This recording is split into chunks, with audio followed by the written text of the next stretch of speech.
ಹಿನ್ನೆಲೆಯಲ್ಲಿ ಸುರಭಿ ನಿಗೂಢ ಸಾವು ಪ್ರಕರಣಕ್ಕೆ ಸಂಬಂಧಪಟ್ಟಂತೆ ಯುವಕ ಸಂಜಿತ್ ವಿರುದ್ಧ ಇದೀಗ ದೂರು ದಾಖಲಾಗಿದೆ. ಕೊಲೆ ಅನುಮಾನ ಇದೆ ಅಂತ ಸುರಭಿ ತಾಯಿ ಏನು ದೂರನ್ನ ಕೊಟ್ಟಿರ್ತಾರೆ. ಇದೇ ಹಿನ್ನೆಲೆಯಲ್ಲಿ ಸಂಜಿತ್ ವಿರುದ್ಧ ಇದೀಗ ದೂರು ದಾಖಲಾಗಿರುವಂತದ್ದು. ನಂದಿಗಿರಿಧಾಮ ಪೊಲೀಸ್ ಠಾಣೆಯಲ್ಲಿ ಕೇಸ್ ದಾಖಲಾಗಿದೆ. ಅಷ್ಟೇ ಅಲ್ಲದೆ ಮೃತದೇಹವನ್ನ ಈಗಾಗಲೇ ಹೋಮ್ ಸ್ಟೇಯಿಂದ ಜಿಲ್ಲಾಸ್ಪತ್ರೆಗೆ ಶಿಫ್ಟ್ ಕೂಡ ಮಾಡಲಾಗಿದೆ. ಮರಣೋತ್ತರ ಪರೀಕ್ಷೆ ಬಳಿಕ ಕುಟುಂಬಸ್ಥರಿಗೆ ಹಸ್ತಾಂತರವನ್ನ ಮಾಡಲಾಗುತ್ತೆ. ಸುರಭಿಯನ್ನ ಕೊಂದು ಸಂಚಿತ್ ಆತ್ಮಹತ್ಯೆಗೆ ಯತ್ನಿಸಿರುವಂತಹ ಅನುಮಾನ ಕೂಡ ಈಗಾಗಲೇ ವ್ಯಕ್ತವಾಗ್ತಾ ಇರುವಂತದ್ದು. ಇನ್ನು ಪೋಸ್ಟ್ ಮಾರ್ಟಮ್ ರಿಪೋರ್ಟ್ ಬಳಿಕ ಅಸಲಿ ವಿಚಾರ ಬಯಲಾಗುವಂತಹ ಸಾಧ್ಯತೆ ಇದೆ. ಏನು ಚಿಕ್ಕಬಳ್ಳಾಪುರದಲ್ಲಿ ನಡೆದಂತಹ ನಿಗೂಢ ಸಾವು ಪ್ರಕರಣಕ್ಕೆ ಸಂಬಂಧಪಟ್ಟಂತೆ ಇದೀಗ ಯುವಕ ಸಂಜಿತ್ ವಿರುದ್ಧ ದೂರನ್ನ ದಾಖಲು ಮಾಡಲಾಗಿದೆ.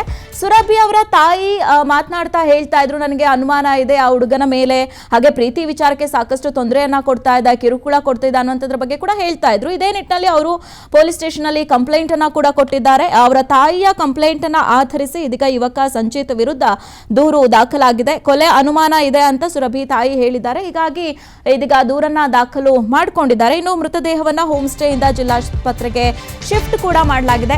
ಶನಿವಾರ ಬೆಳಗ್ಗೆ 11 ಗಂಟೆಗೆ ಹೋಮ್ ಸ್ಟೇಗೆ ಸುರಭಿ ಮತ್ತೆ ಸಂಜಿತ್ ಆಲಿ ಬರ್ತಾರೆ. ಆನ್ಲೈನ್ ಮೂಲಕ ಇವರು ರೂಮ್ ಅನ್ನ ಬುಕ್ ಮಾಡ್ಕೊಂಡಿರ್ತಾರೆ. ಅಷ್ಟೇ ಅಲ್ಲದೆ ಇವರಿಬ್ಬರು ಬರ್ತಾ ಇದ್ದಂತೆ ಅಲ್ಲಿನ ಸಿಬ್ಬಂದಿಗಳು, ಹೋಮ್ ಸ್ಟೇ ಸಿಬ್ಬಂದಿಗಳು ಇವರ ID ಕಾರ್ಡ್ ಅನ್ನ ಕೂಡ ಚೆಕ್ ಮಾಡಿ ಕೀಯನ್ನ ಇವ್ರ ಕೈಯಲ್ಲಿ ಕೊಟ್ಟಿರ್ತಾರೆ. ಅಲ್ಲಿನ ಕೇರ್ ಟೇಕರ್ ಅನ್ನುವಂತ ಮಾಹಿತಿ ಇದೆ. ಜೊತೆಗೆ ಆನ್ಲೈನ್ ಮೂಲಕ ಊಟವನ್ನ ಸುರಭಿ ತರಿಸ್ಕೊಳ್ತಾ ಇದ್ರು ಇವರಿಬ್ರು ಅನ್ನುವಂತ ಮಾಹಿತಿ ಕೂಡ ಸಿಗ್ತಾ ಇದೆ.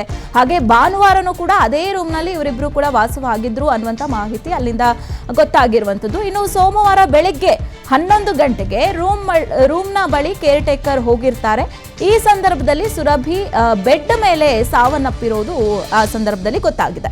ಹೀಗಾಗಿ ಸಂಚಿತ್ ಆಲಿ ನೆಲದ ಮೇಲೆ ಅಸ್ವಸ್ಥನಾಗಿ ಬಿದ್ದಿರ್ತಾನೆ. ಇದೇ ಸಂದರ್ಭದಲ್ಲಿ ತಕ್ಷಣ ಅಲ್ಲಿನ ಕೇರ್ ಟೇಕರ್ ಏನ್ ಮಾಡ್ತಾರೆ, ಹೋಮ್ ಸ್ಟೇಯ ಮಾಲೀಕರಿಗೆ ಮಾಹಿತಿಯನ್ನ ಕೊಟ್ಟಿರ್ತಾರೆ. ಅದಾದ ಬಳಿಕ ಬಂದು ಈ ಒಂದು ಪ್ರಕರಣ ಬೆಳಕಿಗೆ ಬಂದಿರುವಂತದ್ದು. ಹೀಗಾಗಿ ಆ ಹುಡುಗನೇ ಸುರಭಿಯನ್ನ ಕೊಲೆ ಮಾಡಿ ಈ ರೀತಿಯಾಗಿ ಸಾವಿನ ನಾಟಕವನ್ನ ಆಡಿದ್ದಾನೆ ಅನ್ನುವಂಥದ್ರ ಬಗ್ಗೆ ಕೂಡ ಇದೀಗ ಅನುಮಾನಗಳು ವ್ಯಕ್ತವಾಗ್ತಾ ಇರುವಂತದ್ದು. ಹೀಗಾಗಿ ಇದೇ ವಿಚಾರಕ್ಕೆ ಸಂಬಂಧಪಟ್ಟಂತೆ ಇದೀಗ ಪೊಲೀಸ್ ಕೇಸ್ ಕೂಡ ದಾಖಲಾಗಿದೆ. ಪೊಲೀಸರು ಕೂಡ ವಿಚಾರಣೆಯನ್ನ ನಡೆಸ್ತಾ ಇದ್ದಾರೆ. ಹೀಗಾಗಿ ಈ ಒಂದು ಸುರಭಿಯ ನಿಗೂಢ ಸಾವಿನ ಪ್ರಕರಣಕ್ಕೆ ಸಂಬಂಧಪಟ್ಟಂತೆ ಇದರ ಹಿಂದೆ ಏನೇನು ಕಾರಣ ಇದೆ, ಯಾವ ಕಾರಣಕ್ಕೆ ಹೀಗಾಯಿತು, ನಿಜಕ್ಕೂ ಕೂಡ ಈ ಸಂಚಿತ್ ಆಲಿ ಏನು ಆತ್ಮಹತ್ಯೆ ಮಾಡ್ಕೊಳ್ಳೋದಕ್ಕೆ ಪ್ರಯತ್ನ ಪಟ್ನ ಅಥವಾ ನಾಟಕ ಮಾಡ್ತಾ ಇದ್ನ ಅನ್ನುವಂಥದ್ರ ಬಗ್ಗೆ ಇನ್ನಷ್ಟೇ ಮಾಹಿತಿ ಗೊತ್ತಾಗಬೇಕಾಗಿದೆ. ಇನ್ನು ಸಂಚಿತ್ ಸಹವಾಸದಿಂದ ಮಾದಕ ವಸ್ತುಗಳಿಗೆ ಈತ ಅಡಿಕ್ಟ್ ಆಗಿದ್ದ ಅನ್ನುವಂಥ ಮಾಹಿತಿ ಕೂಡ ಲಭ್ಯವಾಗ್ತಾ ಇದೆ. ಸುರಭಿ ಅವರ ತಾಯಿ ಗೀತಾ ಮಗಳನ್ನ ಮೈಸೂರಿನ ರಿಹ್ಯಾಬ್ ಸೆಂಟರ್ಗೆ ಕೂಡ ಸೇರಿಸಿದ್ರು ಅನ್ನುವಂತಹ ಮಾಹಿತಿ ಕೂಡ ಸಿಗ್ತಾ ಇದೆ. ರಿಹ್ಯಾಬ್ ಸೆಂಟರ್ ನಲ್ಲಿ ಸುರಭಿ ಇದ್ದಂತಹ ವಿಡಿಯೋ ಹಾಗೂ ಫೋಟೋಗಳು ಕೂಡ ಲಭ್ಯವಾಗಿದೆ. ನಿನ್ನೆ ಸುರಭಿಯ ತಾಯಿ ಗೀತಾ ಅವರು ಮಾತನಾಡ್ತಾ ಹೇಳ್ತಾ ಇದ್ರು, ಆತ ಸಂಚಿತ್ ಇದ್ದಾನಲ್ಲ, ಅವನು ಡ್ರಗ್ ಅಡಿಕ್ಟ್, ಅವನು ಸಾಕಷ್ಟು ಡ್ರಗ್ ಅನ್ನ ಈಕೆಗೂ ಕೂಡ ಅಂದ್ರೆ ಕೊಡ್ತಾ ಇದ್ದ ಅನ್ನುವಂತ ಮಾಹಿತಿಯನ್ನು ಅವ್ರು ಹೇಳ್ಕೊಂಡಿದ್ರು. ಸೊ ಇದೇ ವಿಚಾರಕ್ಕೆ ಸಂಬಂಧಪಟ್ಟಂತೆ ಇದೀಗ ಮಾಹಿತಿ ಲಭ್ಯವಾಗ್ತಾ ಇರೋದು ಏನು ಅಂತಂದ್ರೆ, ಸಂಚಿತ್ ಸಹವಾಸದಿಂದ ಮಾದಕ ವಸ್ತುಗಳಿಗೆ ಸುರಭಿ ಕೂಡ ಅಡಿಕ್ಟ್ ಆಗಿದ್ಲು ಅನ್ನುವಂತ ಮಾಹಿತಿ ಸಿಗ್ತಾ ಇದೆ. ನೋಡಿ, ರಿಹ್ಯಾಬ್ ಸೆಂಟರ್ಗೆ ಆಕೆಯ ತಾಯಿ ಸೇರಿಸಿದ್ರು. ಅದರ ಒಂದು ವಿಡಿಯೋವನ್ನ ಇದೀಗ ಪ್ಲೇ ಆಗ್ತಾ ಇದೆ. ಸುರಭಿ ಅವರು ರಿಹ್ಯಾಬ್ ಸೆಂಟರ್ನಲ್ಲಿ ಇದ್ದಂತಹ ಕ್ಷಣಗಳನ್ನ ನೀವು ನೋಡಬಹುದು. ಸೊ ತಾಯಿ ಗೀತಾ ಮಗಳನ್ನ ಮೈಸೂರಿನಲ್ಲಿರುವಂತಹ ರಿಹ್ಯಾಬ್ ಸೆಂಟರ್ಗೂ ಕೂಡ ಅವರನ್ನ ಸೇರಿಸಿದ್ರು ಅನ್ನುವಂಥ ಮಾಹಿತಿ, ಅಲ್ಲಿ ತೆಗೆದಂತಹ ಒಂದಷ್ಟು ಫೋಟೋಗಳು ಮತ್ತು ವಿಡಿಯೋಗಳನ್ನ ಕೂಡ ಇದೀಗ ನಾವು ಪ್ರಸಾರ ಮಾಡ್ತಾ ಇದ್ದೀವಿ. ನೀವು ಕೂಡ ನೋಡ್ತಾ ಇದ್ದೀರಾ. ಇದೆಲ್ಲವೂ ಕೂಡ ಮೈಸೂರಿನ ರಿಹ್ಯಾಬ್ ಸೆಂಟರ್ನಲ್ಲಿ ಸುರಭಿಯ ಫೋಟೋಗಳನ್ನ ನಾವು ಇದೀಗ ಗಮನಿಸ್ತಾ ಇರುವಂತದ್ದು. ಹೀಗಾಗಿ ಏನು ಈ ಸಂಚಿತ್ ಸಹವಾಸದಿಂದ ಸುರಭಿ ಕೂಡ ಡ್ರಗ್ ಅಡಿಕ್ಟ್ ಆಗಿದ್ರು ಅನ್ನುವಂಥ ಮಾಹಿತಿ ಹೊರ ಬರ್ತಾ ಇದೆ. ಸಾಕಷ್ಟು ಅಂದ್ರೆ ಈಕೆಗೆ ಸಾಕಷ್ಟು ಕಿರುಕುಳವನ್ನ ಕೊಡ್ತಾ ಇದ್ದ, ಪ್ರೀತಿ ಮಾಡುವ ವಿಚಾರಕ್ಕೆ ಸಾಕಷ್ಟು ಟಾರ್ಚರ್ ಅನ್ನ ಕೊಡ್ತಾ ಇದ್ದ. ಹೀಗಾಗಿ ಆತನೇ ಈಕೆಯನ್ನ ಕೊಲೆ ಮಾಡಿದ್ದಾನೆ ಅನ್ನುವಂಥದ್ರ ಬಗ್ಗೆ ಆಕೆಯ ತಾಯಿ ಕೂಡ ಈಗಾಗಲೇ ಆರೋಪವನ್ನ ಮಾಡ್ತಾ ಇರುವಂಥದ್ದನ್ನ ಕೂಡ ನಾವು ಗಮನಿಸ್ತಾ ಇದ್ದೀವಿ. ನೋಡಿ, ವಿಡಿಯೋದಲ್ಲಿ ಸುರಭಿ ರಿಹ್ಯಾಬ್ ಸೆಂಟರ್ನಲ್ಲಿ ಇದ್ದಾಗ ಅಲ್ಲಿ ಇದ್ದಂತಹ ರಿಹ್ಯಾಬ್ ಸೆಂಟರ್ನಲ್ಲಿ ಇದ್ದಂಥ ಜನರೊಂದಿಗೆ ಯಾವ ರೀತಿಯಾಗಿ ಕ್ಷಣಗಳನ್ನು ಕಳೆದಿದ್ದಾರೆ, ಕುಣಿತಾ ಇದ್ದಾರೆ, ಹಾಗೆ ಡ್ಯಾನ್ಸ್ ಮಾಡ್ತಾ ಇದ್ದಾರೆ, ಹಾಗೆ ಅಲ್ಲಿ ಒಂದಷ್ಟು ಫೋಟೋಗಳನ್ನು ಕೂಡ ತೆಗೆಸಿಕೊಂಡಿದ್ದಾರೆ. ಸೊ ಆ ಒಂದು ದೃಶ್ಯಾವಳಿಗಳು ಕೂಡ ಇದೀಗ ಲಭ್ಯವಾಗ್ತಾ ಇರುವಂಥದ್ದು. ಸೊ ಸುರಭಿ ಕೂಡ ಡ್ರಗ್ ಅಡಿಕ್ಟ್ ಆಗಿದ್ರು ಅನ್ನುವಂಥ ಮಾಹಿತಿ ಇದರಿಂದ ಗೊತ್ತಾಗ್ತಾ ಇದೆ. ಇನ್ನು ಈ ಬಗ್ಗೆ ನಮ್ಮ ಪ್ರತಿನಿಧಿ ಧ್ರುವ ನಡೆಸಿರುವಂತಹ ವಾಕ್ಥ್ರೂ ಕೂಡ ಲಭ್ಯವಿದೆ, ಬನ್ನಿ ನೋಡ್ಕೊಂಡ್ಬರೋಣ. ನಂದಿಗಿರಿಧಾಮದ ತಪ್ಪಲಿನ ಮುದ್ದೇನಹಳ್ಳಿಯಲ್ಲಿಯ ಸ್ಕಂದಗಿರಿ ಅಂತ ಲೇಔಟ್ನಲ್ಲಿ ಸುರಭಿ ಎಂಬ ಯುವತಿ ಅನುಮಾನಾಸ್ಪದವಾಗಿ ಹೋಮ್ ಸ್ಟೇ ಒಂದರಲ್ಲಿ ಸಾವನ್ನಪ್ಪಿದ್ಲು. ಈಗ ಅದೇ ಒಂದು ಹೋಮ್ ಸ್ಟೇನಲ್ಲಿ ನಾನಿದ್ದೀನಿ, ನೀವು ಗಮನಿಸ್ತಾ ಇರಬಹುದು.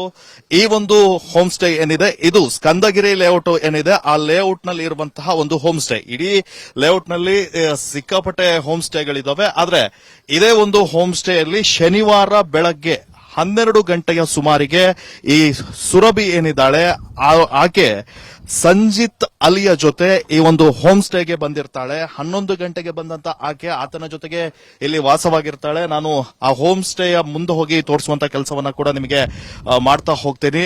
ನೀವು ಗಮನಿಸ್ತಾ ಇರಬಹುದು, ಈ ಒಂದು ಹೋಮ್ ಸ್ಟೇಗೆ ಅವರು ಬಂದು ಶನಿವಾರ 11 ಗಂಟೆಗೆ 12 ಗಂಟೆಗೆ ಚೆಕ್ ಇನ್ ಆಗ್ತಾರೆ. ಆ 12 ಗಂಟೆಗೆ ಚೆಕ್ ಇನ್ ಆದ ನಂತರ ಇಡೀ ದಿನ ಅಂದ್ರೆ ಸೋಮವಾರ ಕೂಡ ಅದನ್ನ ಭಾನುವಾರ ಅದನ್ನ ಕಂಟಿನ್ಯೂ ಮಾಡ್ಕೊಳ್ತಾರೆ. ನೀವು ಗಮನಿಸ್ತಾ ಇರಬಹುದು, ಇದೇ ಒಂದು ಹೋಮ್ ಸ್ಟೇಯ ಒಳಗೆ ಅವರು ಇದ್ದಂತಹದ್ದು. ಈ ಹೋಮ್ ಸ್ಟೇ ನಲ್ಲಿ ಈ ಗೇಟ್ ಕಾಣಿಸ್ತಾ ಇದೆ ನೋಡಿ, ಈ ಗೇಟ್ ನ ಒಳಭಾಗದಲ್ಲಿ ಅಲ್ಲಿ ಇನ್ನೂ ಕೂಡ ಇಬ್ರು ಬಿಟ್ಟಿರುವಂತಹ ಚಪ್ಪಲಿ ಹಾಗೆ ಇದೆ. ಈ ಒಂದು ಹೋಮ್ ಸ್ಟೇಯ ಅಲ್ಲಿ ವಾಸವಾಗಿದ್ರು, ಆನ್ಲೈನ್ ಇಂದ ಊಟವನ್ನ ತರಿಸ್ಕೊಳ್ತಾ ಇದ್ರಂತೆ. ಅವರು ಮಾರನೇ ದಿನ ಕೂಡ ಅದನ್ನ ಕಂಟಿನ್ಯೂ ಮಾಡ್ತಾರೆ ಸೋಮವಾರ. ಅನಂತರ ಸೋಮವಾರ 11 ಗಂಟೆಗೆ ಇಲ್ಲಿನ ಕೇರ್ ಟೇಕರ್ ಒಬ್ರು ಈ ಹೋಮ್ ಸ್ಟೇಯ ಒಳಗೆ ಹೋಗಿ ಅಂದ್ರೆ ಚೆಕ್ಔಟ್ ಸಮಯ ಆಯ್ತು ಅಂತ ಹೇಳಿ ಅಲ್ಲಿ ಹೋದಂತ ಸಂದರ್ಭದಲ್ಲಿ ಅವರಿಗೆ ಈ ಡೋರ್ ಅನ್ನ ಬಡಿತಾರೆ. ಆದ್ರೆ ಡೋರ್ ಓಪನ್ ಮಾಡದಿದ್ದಾಗ ಅವರು ಒಳಗಡೆ ನೋಡಿದಂತಹ ಸಂದರ್ಭದಲ್ಲಿ ಈ ಸುರಭಿ ಏನಿದ್ದಾಳೆ ಈಕೆ ಬೆಡ್ ಮೇಲೆ ಶವವಾಗಿ ಅನುಮಾನಾಸ್ಪದವಾಗಿ ಸಾವನ್ನಪ್ಪಿದ್ಲು. ಅಲಿ ಆ ಹುಡುಗ ಏನಿದ್ದಾನೆ ಸಂಚಿತ್ ಅಲಿ, ಆತ ಕೂಡ ಅಸ್ವಸ್ಥನಾಗಿ ಬಿದ್ದಿದ್ದ. ಅವರು ತಕ್ಷಣ ತಮ್ಮ ಮಾಲೀಕರಿಗೆ ಮಾಹಿತಿಯನ್ನು ನೀಡ್ತಾರೆ. ಸ್ಥಳಕ್ಕೆ ಬಂದಂತಹ ನಂದಿಗಿರಿಧಾಮ ಪೊಲೀಸರು ಪರಿಶೀಲನೆಯನ್ನ ನಡೆಸ್ತಾರೆ. ಆ ಸಂದರ್ಭದಲ್ಲಿ ಒಳಭಾಗದಲ್ಲಿ ಅಂದ್ರೆ ಈ ಒಂದು ಹೋಮ್ ಸ್ಟೇನ ಒಳಗೆ ಒಂದಿಷ್ಟು ವಸ್ತುಗಳು ಪೊಲೀಸರಿಗೂ ಕೂಡ ಸಿಗುತ್ತೆ. ಒಂದು ಡೆತ್ ನೋಟ್ ಕೂಡ ಸಿಗುತ್ತಂತೆ. ಅದರಲ್ಲಿ ಏನಿದೆ ಅನ್ನುವಂಥದ್ದು ಇನ್ನೂ ಕೂಡ ಗೊತ್ತಾಗ್ತಾ ಇಲ್ಲ. ಈಗ ಸದ್ಯ ಪೊಲೀಸರು ಈ ಒಂದು ಸ್ಥಳದಲ್ಲಿ ಸಂಜಿತ್ ಏನಿದ್ದ ಆತನನ್ನ ಇಲ್ಲಿನ ಸ್ಥಳೀಯ ಆಸ್ಪತ್ರೆಗೆ ದಾಖಲು ಮಾಡುವಂತಹ ಕೆಲಸವನ್ನ ಮಾಡಿದ್ದಾರೆ. ಇನ್ನು ಸುರಭಿಯ ಮೃತದೇಹವನ್ನ ಈಗ ಸದ್ಯ ಚಿಕ್ಕಬಳ್ಳಾಪುರ ಜಿಲ್ಲಾಸ್ಪತ್ರೆಗೆ ಒಯ್ಯಲಾಗಿದ್ದು ಅಲ್ಲಿ ಪೋಸ್ಟ್ ಮಾರ್ಟಮ್ ನಡೆಯುತ್ತೆ. ಸುರಭಿಯ ಕುಟುಂಬಸ್ಥರು ಇದು ಕೊಲೆ ಅಂತ ಆರೋಪ ಮಾಡ್ತಾ ಇದ್ದಾರೆ. ಅವರು ದೂರನ್ನ ಕೂಡ ನೀಡಿದ್ದಾರೆ. ಪೊಲೀಸರು ಈಗ ತನಿಖೆಯನ್ನ ಕೂಡ ಕೈಗೊಂಡಿದ್ದಾರೆ. ಪೋಸ್ಟ್ ಮಾರ್ಟಮ್ ನ ವರದಿಯ ನಂತರ ಇದು ಕೊಲೆಯೋ ಅಥವಾ ಆತ್ಮಹತ್ಯೆಯೋ ಅನ್ನೋದು ತಿಳಿದು ಬರುತ್ತೆ. ಕ್ಯಾಮರಾ ಪರ್ಸನ್ ಚಂದ್ರಕಾಂತ್ ಜೊತೆ ಧ್ರುವರಾಜ್, PNS ವಿಸ್ತಾರ ನ್ಯೂಸ್, ಚಿಕ್ಕಬಳ್ಳಾಪುರ.